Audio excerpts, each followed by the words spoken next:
Yang dikatakan bayi syariat pun seperti itu. Terus dimandian bayi, terus pakai wewangian, terus dipakai handuk yang sangat lembut, terus seling mencium dan dicium. Itu bayi seperti bagaimana orang lain atau napi ibunya mengurus dengan bayi yang terbaik di situ. Nah, sekarang kalau sudah gede sampai dididik dan mencari keilmuan, ada yang sekolah, ada juga yang pesantren. Dipesantrenkan, langsung dipesantrenkan, dididik ilmu syariatnya terus. Supaya bisa kembali kepada Allah. Akhir zamannya, akhir entarnya juga bisa menjadi anak yang soleh. Dengan didikan yang terbaik itu terus-terus sekemampuan, malah sekolah pun yang terbaik. Tapi jarang sih pesantren yang terbaik. Semua pesantren semuanya baik. Tapi tesakur-sakur pesantren semuanya baik, kadang-kadang ada pesantren yang jelek. Kalau kita mendidik kepada anak, didiklah anak dari mulai syariatna, tarikohna, hakikatna, daripada dikirna. Lamun orang mesantrenkan kepada anak, memang tugas kita sekarang, tugas sebagai bapaknya. Tugas sebagai bapaknya harus mendidik anak supaya kembali lagi ke Roh Kudus. Rohna supaya bersih lagi. Tadinya bersih, sekarang di alam dunia kekotoran, harus kembali lagi kepada bersih. Kebanyakan orang itu tak mau untuk supaya bersih. Lalakina kadang-kadang sudah tahu oge, lalakina supaya bersih eleh ku awe.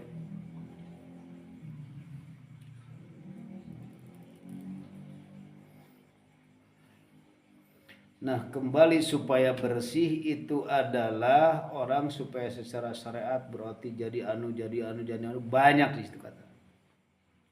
Nah, bila mana manusia kalau sudah melahirkan di dalam batinnya juga alam kedekatan di alam kurbah atau Roh Kudusnya sudah muncul melahirkan daripada bayi yang suci.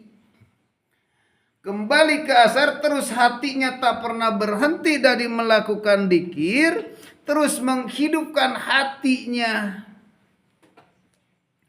sebagaimana secara mestinya, seperti tadi ibu mengurus kepada bayi. Nah, bila mana manusia ingin tetap di alam kebersihan ataupun di alam kedekatan atau alam lahut atau disebutkan Roh Kudus supaya bersih lagi rohnya pribadi, bisa kembali lagi ke tempat yang suci, berarti bagaimana secara mestinya ibu mengurus dari bayi. Nah, bila mana manusia kalau sudah dipahamkan tentang masalah dzikir khofi atau sudah melahirkan daripada dzikir menghidupkan hatinya, berarti sudah melahirkan bayi hakiki.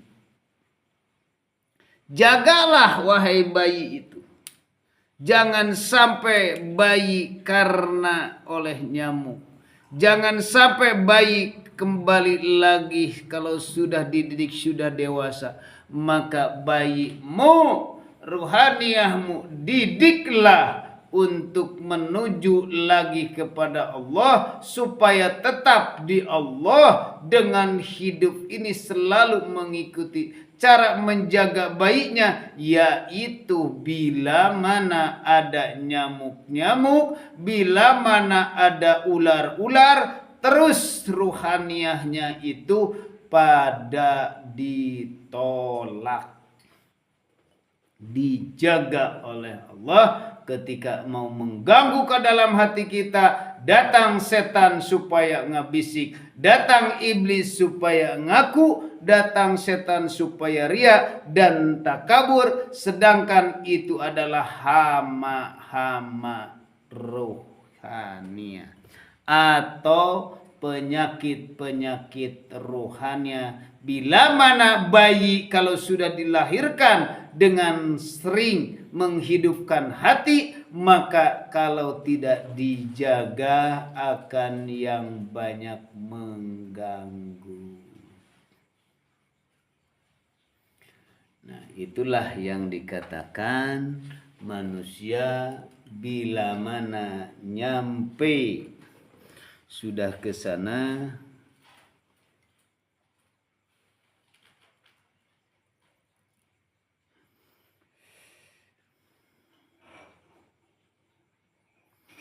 ketika kita sudah melaksanakan berumbuk dewasa, nah sekarang bayi baru melahirkan, kita harus dididik juga. Itu berarti makin lama makin besar. Tidak tahu bila mana hati sudah hidup dan sudah hidup, terus sudah besar tidak dikasih makan, yaitu tidak dicuci dengan keilmuan ilmu tauhid. Datanglah wahai bayi-bayi, sanggakanlah bayimu atau ruhaniyahmu tiada lain kepada yang Allah utus. Kalau secara syariat Nabi Muhammad Sallallahu Alaihi Wasallam, kalau secara spiritual wali-wali Allah, yaitu innamna tabi'ut tabi'ina sholihin, yang selalu dipahamkan Allah dengan keilmuan supaya menuju ruhaniyahnya, supaya kembali kepada Allah. Itu.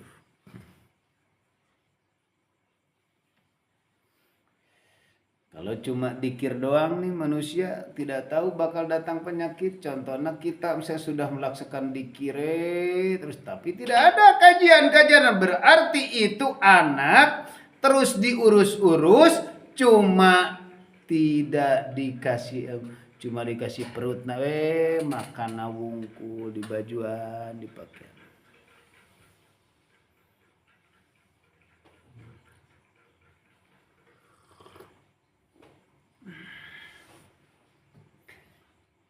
Kalau di secara hakikat di sini ada yang lelaki melahirkan.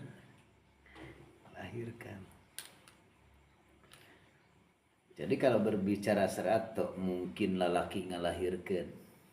Moal ayah dina syariat mah lelaki ngelahirkan.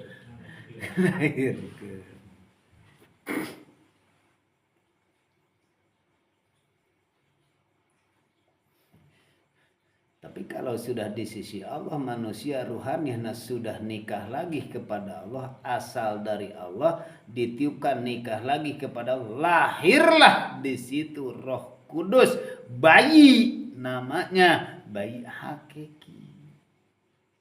Di situ dah kita yang mendidik. Berarti yang mendidik paham di situ. Harus dibawa. Nah, contohnya dibawa ke sini berarti mendidik ke rohani. Tak sadar. Lamun secara dohir masantren. Iya masantren gitu. Sugana. Tak pasti penasaran. Di mana sanadna? Tahu di situ.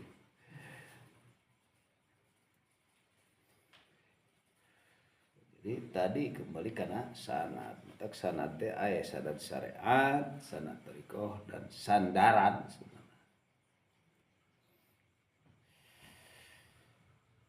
Tak usah dibuka label atanapi merek kecap ABC pastrina. Ya, teteh penasaran. Mau ngaji cenah ting di mana sanad. Sanada tidak hayam pelung.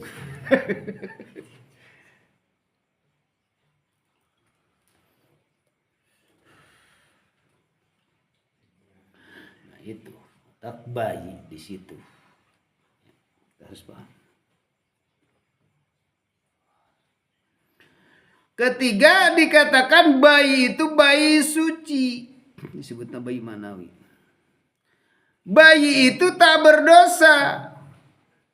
Tak pernah bahkan melakukan dosa. Dengan bayi manawi. Dari nah, hati kita atau ruhaniyah kita supaya tetap bersih, tetap aman, jagalah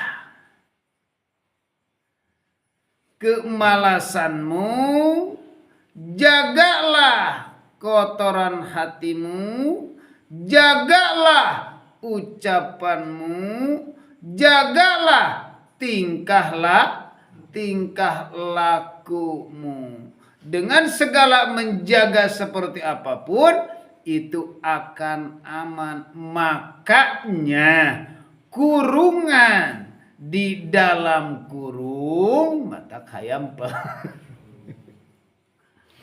kurungna kunaon kurungna lain kurung anu biasa-biasa tapi anu wedal terus anu berbobot.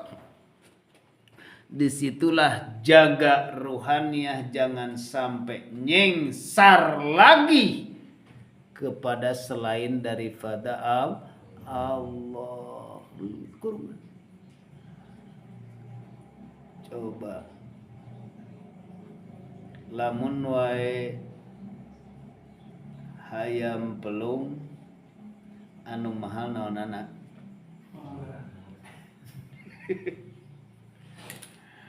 Nu mahal suara. Dagingnya sarua tuh. Sarua daging hayam. Kunaon hayam pelung di kurungan karena dialah suara kan di luar bisa ngalakanana barang kotor. Muamar pangna mahal nu dialana suara. Padahal Qur'ana sarua nerde. Tapi kalau eta muamar nepi ka dionang ka urang 15 juta 20 juta naon ku sabab alus sorana.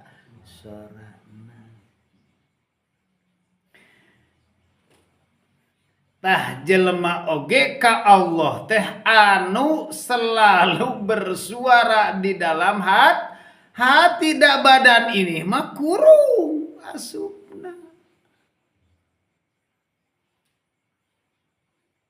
Badan ini mah kurung, berarti anu selalu gacor di dalamna. Lamun terus gacor di dalamna,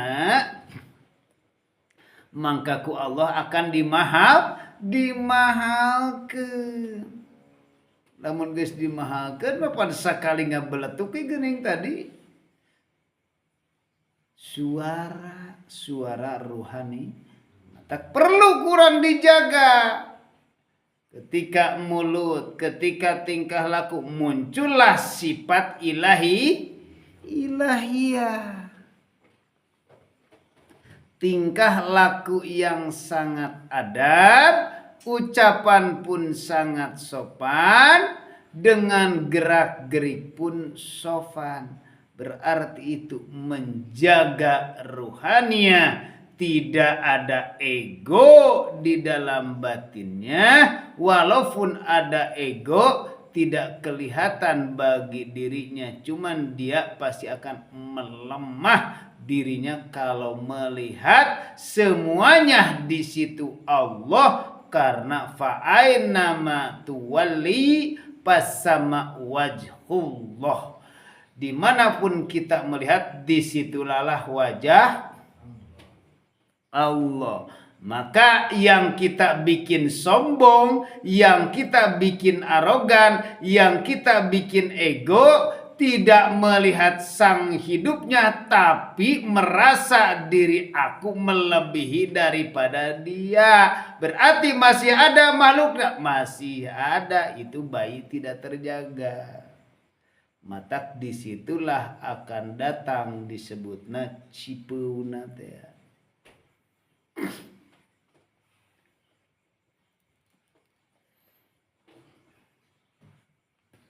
datang punya penyakit-penyakitna. Muncullah sifat ilahiyah secara fisikna, tingkah laku dan ucapan akwal af'alna. Nah itu bisa bila mana manusia sudah melahirkan bayi tak mau untuk melihat daripada selain daripada Allah. Hati berkata ketika melihat siapapun yang mancing kepada kita, harus kita arogan, harus kita kasar, tapi kita melihatnya sang hidupnya. Kalau sudah melihat daripada sang hidupnya, gak mau kasar, gak mau. Karena tunduk. Berarti dengan ketundukan ini, bukan dengan kebodohannya, tapi melihat sang hidupnya, melihat Allahnya, disitulah berarti tunduk rohaniyahnya. Tapi kalau masih ada di dalam batinnya, merasa, jangankan kepada orang lain, berani kepada orang tua, berani kepada guru, berani kepada yang lainnya, lebih kasar lagi karena tidak melihat kepada hidupnya Gusti Allah. Tapi di situ bayinya kena oleh hama bermasalah. Mungkin gak bayi bermasalah? Coba. Mungkin gak bayi punya masalah? Tak mungkin. Bayi punya yang punya masalah itu berarti bapakna. Ayeuna ruhaniyah selalu benar gak?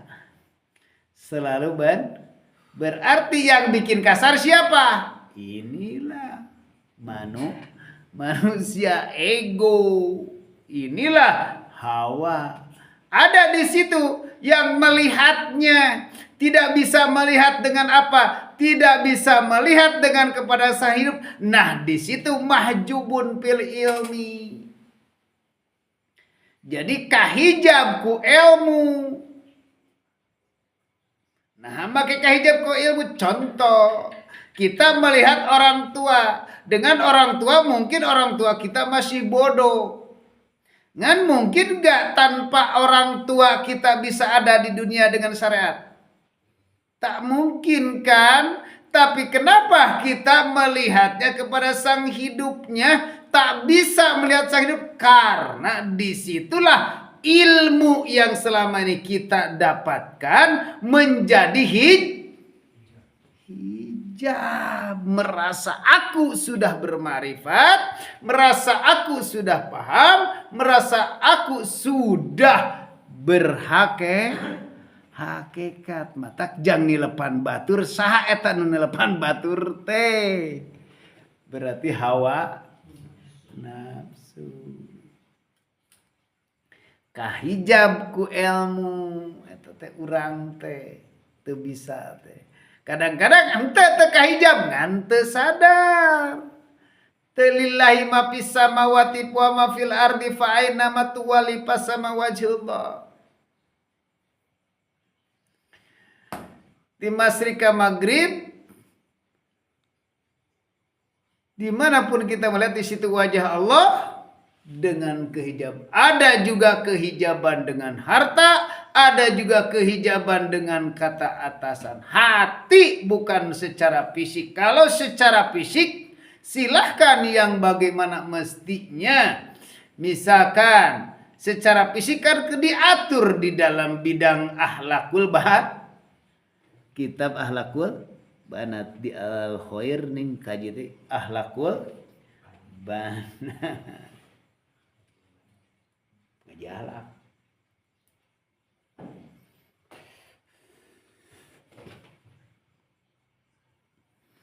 akhlak banin akhlak budak.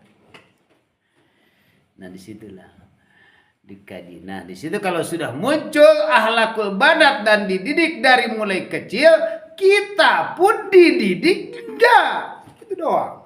Ruhaniah bayi kita dididik gak kalau sudah melahirkan daripada ayana bayi ini? Kalau lepas itu berarti terdidik selalu diem menu tadina gacor tapi pas keluarna bocor. Itulah. Tak ada muncul daripada ilmu syariat, didik secara dohirna, didik secara lahir itu batinna, tak muncul. Bagaimana adab, bagaimana sopan, tak muncul daripada hadis, yaitu sok dikatakan lamun kurang daripada mengitu dengan akhlakul banat, yaitu muncul su'ul adab. Apa itu su'ul itu goreng, al adabu hartina tata krama atanapi adab-adabah. Disitulah manusia kalau sudah muncul dalam batin. Nah, kalau kita melihatnya secara fisik, berarti kita melihat fisik yang bagaimana, karena ruhaniah pun bisa oleh dididik secara guru mursid.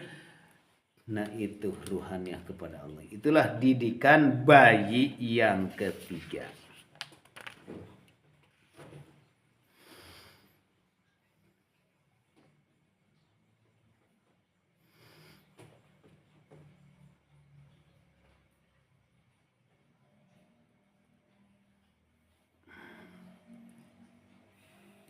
Terus kadang-kadang yang keempat, bayi maknawi adalah sering kadang-kadang kelihatan kita di dalam waktu mimpi. Nah, kadang-kadang manusia, bayi, bila mana manusia sudah sadar, sering sadar, terus bayinya kita dihidupin dan dididik, tapi kadang-kadang kita melihat daripada lewat mimpi bertemu dengan lelaki yang sangat ganteng. Nah, di sini lamun manusia kalau ruhaniahnya sudah dihidupkan atau muncul dengan bayi-bayi itu, maka itu lelaki melahirkan di dalam waktu mimpi pertemuan dengan satu lelaki yang sangat cakep dan ganteng. Nah, disinilah bila mana orang kalau secara syariat papangih jeung lalaki budak leutik kasep dina waktu mimpi, kalau secara syariat mah maneh tereh boga budak. Kunaon maka tereh boga budak ke eta cenah mimpi eta budak menikah kasep. Padahal kalau secara syariat bila mana mimpi di dalam thariqah, bila mana manusia udah mimpi dengan bayi itu harus sadar, lahirkan bayimu di hatimu, lahirkan, sucikan rohmu. Itu menyuruh Allah. Bersihkan lagi supaya manusia sadar.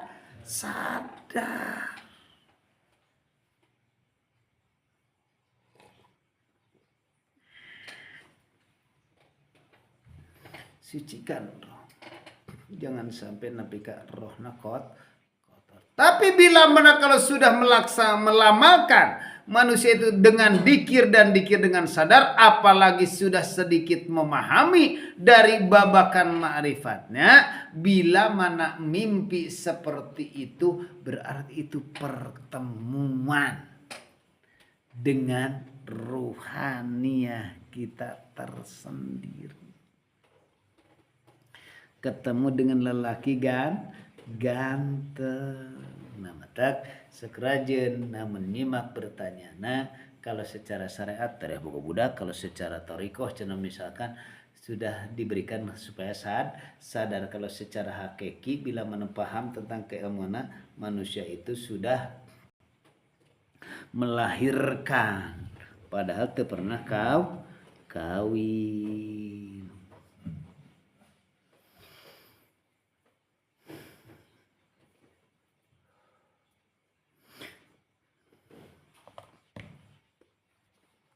Terus tingkat kelima, bila mana manusia kalau sudah melahirkan daripada bayi maknawi tadi, berarti bayi itu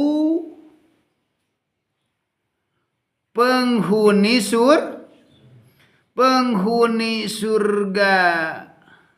Nah, di dalam Al-Qur'an terus jelas di surat Waqiah. Bismillahirrahmanirrahim. Fi jannatin naim yatufu alaihim wildan mukhalladun. Karena mempunyai sifat dengan sifat kekanak-kanakan, sifat kalau secara kanak-kanakan masih bahasa boloho, yaitu dengan boloho pasti dididik dengan kebolohoan, pasti tingkah laku dan sifat kekanak-kanakan. Tapi manusia kalau secara syariat tingkah laku budak teh aneh-aneh, diasongan susu jeung seuneu kalah nyokot seuneu,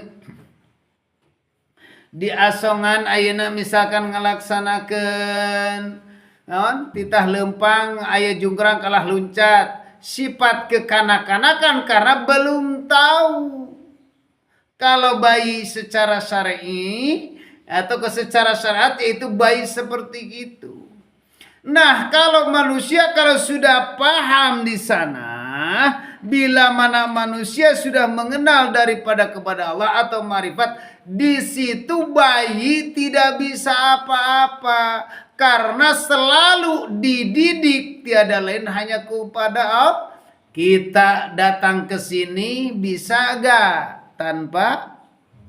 Bisa gak? Enggak kan? Kita berbicara di hadapan jamaah bisa bicara gak tanpa? Nah, disinilah manusia selalu diperankan ku Gusti. Anak pun sama, selalu disuapin, selalu dikasih makan, selalu dimandiin oleh Gusti Allah. Nah, sekarang pun juga bila mana manusia sudah melahirkan bayi maknawi, selalu merasa di situ semuanya oleh Allah. Itulah pijannatin naim. Itulah surga kenikmatan. Nah, kalau sekarang kita didudukan, diucapkan, dikopikan semuanya oleh Allah, berarti enjoy tajri min tahtihal ngalir. Itu kan enak. Yang make emas dipamrikeun emas.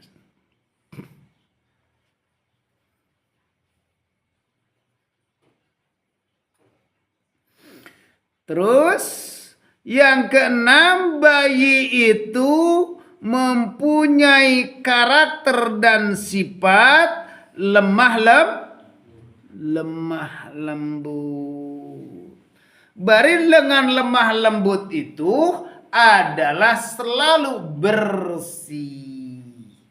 Lemah tak bisa berbicara, lembut ketika berbicara pun dibentak tak bisa apa-apa. Bari bersih. Bila mana manusia kalau sudah ruhanianya sudah dilahirkan di dalam batin, dengan sudah hidupnya batin, sudah menghidup atau melahirkan bayi maknawi, maka manusia itu lemah Ketika manusia berkata sudah begini tapi tidak lemah lembut dengan tak mengikuti kata baik, masih ada juga di situ. Tak masih ada.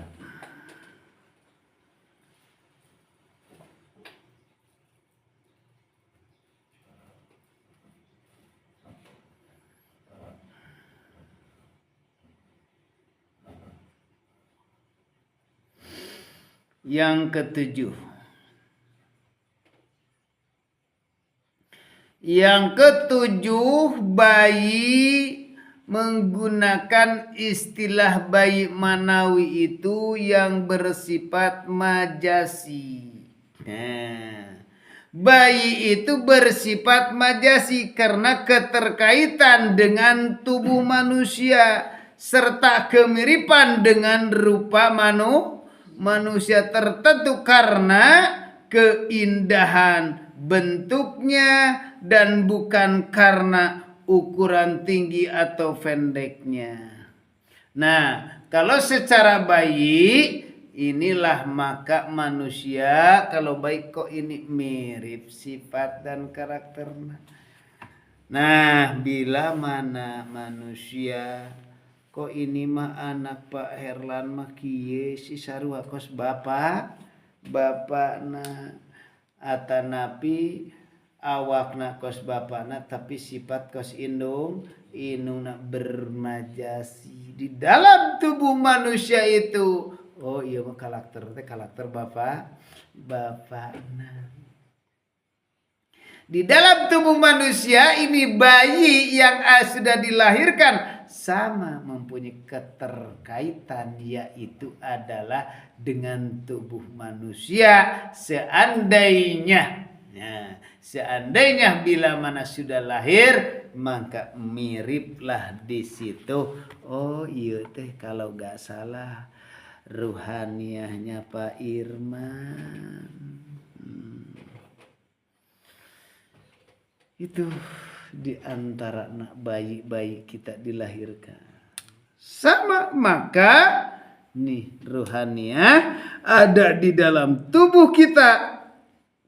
Semuanya berarti keterkaitan dengan jasad ini dari mulai kaki sampai ke kepala itu ada ruh. Secara contoh dohirna adalah rasa. Maka di telapak kaki juga ada rasa, di kepala pun juga ada rasa, di pinggir pun sudah ada rasa. Berarti lamun wae sudah di sana di sini rasa itu tiada lain dan tidak membutuhkan tempat. Kalau tidak membutuhkan tempat berarti meliputi di dalam tubuh manusia. Berarti sang hidup itu yang mempunyai rasa. Nah, rasa pun juga tidak kelihatan tapi bisa merasakan. Apalagi tentang masalah Tuhan. Tuhan pun itu ada tapi merasakan kehadirannya Tuhan. Tapi kebanyakan manusia tak merasa dengan kehadirannya Tuhan. Padahal Tuhan tak kemana-mana, ada di mana baru di situ muncul suhudul wahdah bil kasroh, menyaksikan yang tunggal di dalam semuanya makhluk. Itu adalah berarti sang hidup itulah kewujudannya Gusti Allah. Kalau sudah muncul kewujudannya Gusti Allah, kitanya ada enggak? Kan pastinya enggak ada. Disitulah bila mana kalau sudah mengenal maka terbakarlah cahaya, terbakarlah. Itu dalam keterangan bila mana manusia, jangankan manusia, malaikat pun kalau sudah pertemuan dengan Allah maka itu di surga itu akan terbakar kalau sudah mengenal ke Gusti Allah. Maka anna lillahi jannatul la fiyakhuru wala kusuri wala jinnatu wala asalu wala labanu bal yanduru wajhullah. Adalah di surga itu jannatul la fiha, tidak ada kenikmatan, wahurun lan tidak ada widadari, wala kusurun dan tidak ada gedung, wala junnatun kesenangan, wala asalun dan tidak ada madu, wala banun lan tidak ada bal yang durul wajhullah. Maka di surga tidak ada yang dikatakan kesenangan dan tidak ada hurul ain yaitu widadari yang paling meliputi adalah melihat wajah Gusti Allah. Sekarang contoh dohirna, bila mana sekarang ningali istri di rumah cantik kalau secara fisik, anak sangat ganteng di rumah, tapi ruhaniyahnya tidak melihat daripada kecantikannya istri, tidak melihat dari kecantikannya anak, tidak melihat daripada harta, tapi melihat ke Allah. Disitulah contohnya manusia masuk surga. Berarti tidak ada wanita kalau sudah di Allah, tidak ada. Yang ada melihat wajah Allah pun sudah rontok. Cerita daripada syariat. Nah, cerita daripada syariat mah di surga itu ada gedung, ada wanita, ada banyak, tinggal nih nikmat. Lamun masih kena melihat. Nah, itulah contoh manusia bila mana proses masih bersandar karena di surga ada kenikmat. Orang yang berhakikat dan ma'rifat tidak melihat itu, tapi melihat wajah Gusti sangat nikmat. Sabab mual ada ganteng tanpa gak bakalan tanpa cantik tanpa Gusti Allah. Berarti jelek semuanya. Itulah yang dikatakan kalau di sisi Allah ada kholik dan ada semuanya apapun dari masyrik ke maghrib selain daripada sang hidup berarti mati. Yang mati itu adalah makhluk. Yang makhluk itu akan dimatikan lagi. Akan dikembalikan alam ruhna ke alam lahut lagi ketika tak merasa dan tak bingung, ya disitulah harus kembali lagi ke alamnya. Dari ruh, dari Allah akan kembali ke Gusti Allah, dari angin akan kembali ke angin, dari api kembali ke api, dari tanah kembali ke tanah. Disitulah alam tempat kembali asal, kembali ke asal. Kalau sudah kembali kepada asal, disitulah kalau daripada syariat mah manusia yang disurgakan jannatun naim, surga kenikmatan. Insyaallah seperti itu. Itu baik. Allahumma sholli ala